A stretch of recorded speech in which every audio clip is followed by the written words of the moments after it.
Replicantes amigos, estamos vivendo uma verdadeira guerra. Não existe possibilidade de pacificação com anistia a criminosos. Passar a mão na cabeça em episódios como o que ocorreram aqui, isso aqui foi tudo destruído. Eles não querem a anistia. Não acredito que haja clima no Brasil para um debate sobre anistia diante da gravidade dos fatos que ocorreram. Eles detêm o poder, mas nós ainda temos a palavra. A réplica de hoje é de Magno Malta. Esse assunto não pode morrer, até porque nós estamos diante de uma luta, que é uma luta da anistia. Essa anistia ela precisa vir, porque outras anistias vieram. O Temer deu 2 anistias, por exemplo.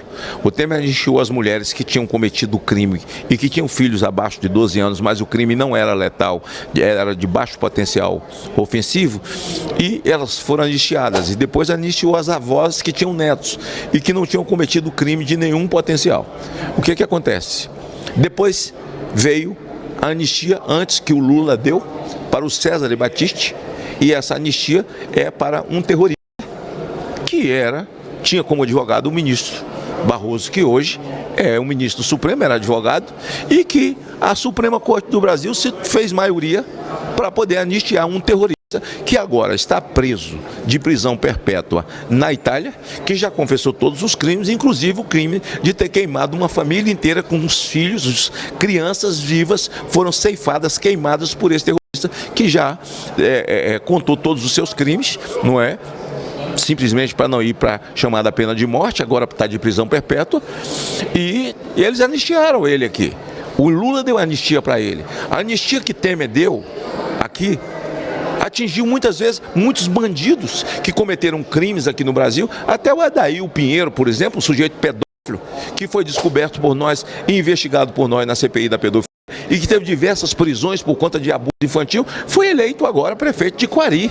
Agora você veja que luta que nós estamos fazendo, quase que inglória, quase que insana, lutando por uma população que vai lá e elege indivíduos eivados de crimes. Onde é que estão aqueles que foram presos na Lava Jato? Onde é que estão aqueles que devolveram milhões e milhões, né, de dinheiro? Aqueles que fizeram a delação e aqueles que fizeram a acordo de leniência, que foram as empresas, de realmente ter um esquema de caixa 2 para poder passar dinheiro para políticos, e a própria Odebrecht passou a sua lista com os nomes e com os apelidos daqueles em que recebiam propina da Odebrecht.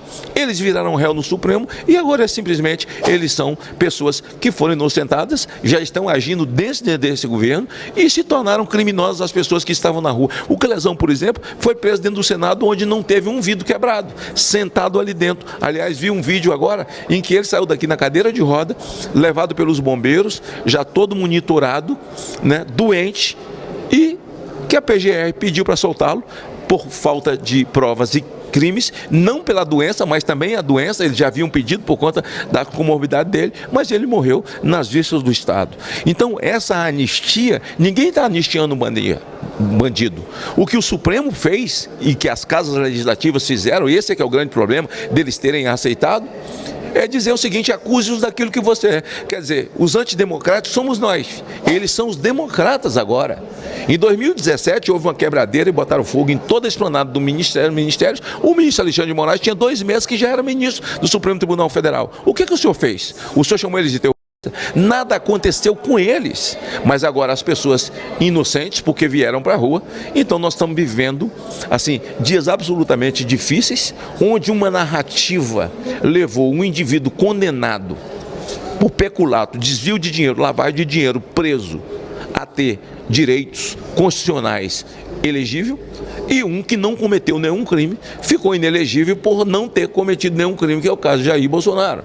E essas pessoas que ainda têm seus familiares presos, familiares que perderam a vida, perderam o emprego, perderam uma série de coisas por conta de estarem com uma tornozeleira. Esse debate, onde passaram senadores, passaram deputados lá, que estão nessa luta, que estão buscando que essa anistia aconteça, e já deveria ter acontecido. Eu não sei o que mordeu o presidente da Câmara para tirar da CCJ e criar uma comissão, e eu, como senador, reputo a omissão desse poder, do presidente desse poder, o senhor Rodrigo Pacheco, que ao invés de se utilizar da Constituição, que dá a ele mais poder do que os outros, para poder, de fato, colocar essas coisas no lugar. Ele que é um advogado e conhece a lei e sabe que a lei não existe ou está sendo violada e não tomar providência, para mim, isso é uma coisa absolutamente absurda. Eu sabatinei quase todos esses ministros, eu estava aqui, menos Gilmar Mendes, todos eles mentiram. Todos eles cometeram aqui falsidade ideológica, porque o comportamento deles lá, hoje, não é aquilo que eles disseram aqui. Então, foi esse debate que aconteceu, essa de fato também foi a minha fala, o fato de termos lembrado que amanhã completa um ano da morte do Clezão, que assim como a esquerda evoca a morte do Herzog, que morreu nos porões da ditadura, o Clezão morreu nos porões e nas vísceras do Estado, e com a PGR pedindo para soltá-lo, por falta de crime. Quem vai assumir a morte do Clezão? Quem vai assumir tudo o que está acontecendo, o que essas pessoas pediram? Daqui a pouco, ninguém. Mas nós somos os antidemocráticos, por falar a verdade, ou extrema direita. Então, foi uma sessão importante, ouvimos as pessoas, ouvimos vítimas, ouvimos famílias de vítimas, ouvimos senadores, deputados e, na verdade, eu pude, de fato, fazer todas as minhas colocações daquilo que, no meu terceiro mandato de senador da República aqui, eu vi quase todos, eu participei da sabatina. Muitos deles eu não atendi no meu gabinete e continuo falando as mesmas coisas sem medo, porque não tenho como me acovardar diante da verdade. E a verdade absoluta é essa, que o Supremo Tribunal Federal hoje faz parte de um consórcio onde eles são os verdadeiros mandatários do Brasil. O Supremo Tribunal Federal oprimiu essa casa, adentrou essa casa, colocou o presidente dessa casa numa posição ou de que faz parte com eles, que bate palma do que eles fazem, ou de covardia, adentrou a outra casa e faz parte do consórcio que governa o Brasil hoje, que é o governo desse descondenado chamado Luiz Inácio Lula da Silva. No mais, a sessão foi muito importante. Essa foi a réplica de hoje. E se você chegou até aqui, nós queremos saber qual é a sua opinião. Entre nos comentários e deixe a sua réplica. Nos vemos no próximo vídeo.